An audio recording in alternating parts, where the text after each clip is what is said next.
Sono Andrea Maccari, ho 46 anni, sposato con 2 figlie.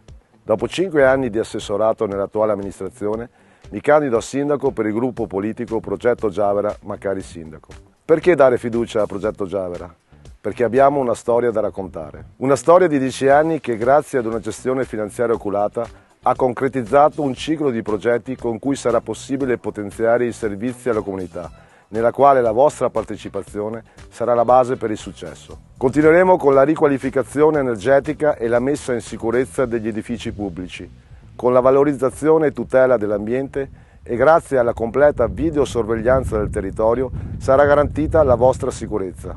Ci prenderemo cura dei cittadini con azioni a favore della famiglia, della scuola, dei giovani e dei non più giovani, continuando a dare attenzione ai cittadini più fragili. A sostegno degli eventi culturali e sportivi sarà fondamentale il supporto alle associazioni, esempio di aggregazione e senso di servizio alla comunità. Non meno importante sarà lo sviluppo del territorio con progetti a favore del turismo, dell'agricoltura e delle attività produttive. Lavoreremo per favorire l'offerta di impieghi qualificati e qualificanti, incentivando l'insediamento di aziende innovative. Progetto Giavera vuole prendersi cura del cittadino con competenza nella continuità di una visione in linea con le necessità del periodo che stiamo vivendo.